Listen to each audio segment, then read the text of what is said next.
लक्ष्मी जी की अंगूठी। लक्ष्मी जी ने एक गरीब को अंगूठी दी और बाद में उससे वो अंगूठी वापस ले ली। क्यों? और अंगूठी वापस लेने के बाद फिर उस व्यक्ति के साथ क्या हुआ, आइए जानते हैं इस कहानी के माध्यम से।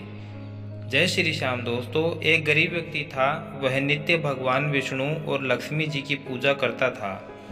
एक बार दीपावली के दिन भगवती लक्ष्मी की श्रद्धा भक्ति से पूजा अर्चना की। कहते हैं उसकी आराधना से लक्ष्मी प्रसन्न हुई। वह उसके सामने प्रकट हुई और उसे एक अंगूठी भेंट देकर अदृश्य हो गई।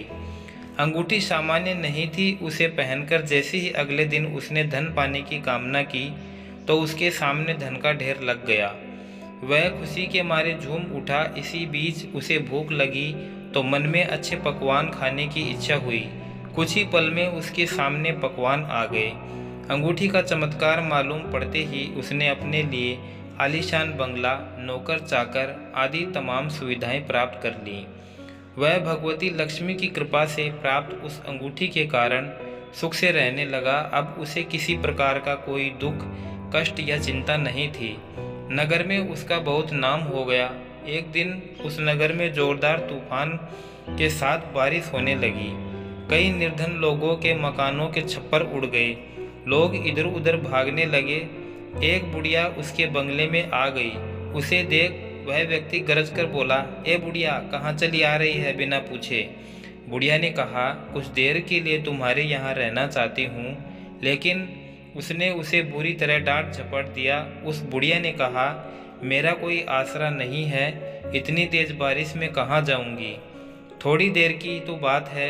लेकिन उसकी किसी भी बात का असर उस व्यक्ति पर नहीं पड़ा। जैसे ही सेवकों ने उसे द्वार से बाहर किया, वैसे ही जोरदार बिजली कौंधी।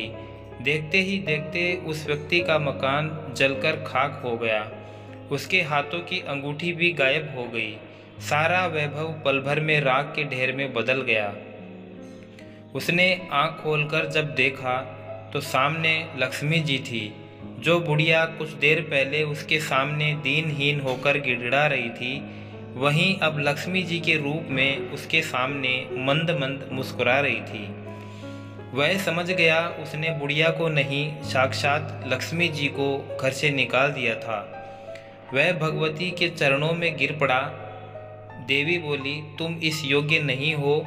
जहाँ निर्धनों का सम्मान नहीं होता, मैं वहाँ निवास नहीं कर सकती। यह कहकर लक्ष्मी जी उसकी आंखों से ओझल हो गई। तो दोस्तों, उम्मीद करता हूँ कि ये कहानी आपको पसंद आई होगी। तो एक प्यारा सा लाइक करें, साथ ही साथ चैनल को सब्सक्राइब कर बेल आइकन ज़रूर प्रेस कर लें, ताकि आने वाली नई वीडियो की नोटिफिकेशन आप तक सबसे पहले पहुँच जाए। वीडियो को अंत तक देखने के लिए आपका दिल से बहुत बहुत धन्यवाद। जय श्री श्याम।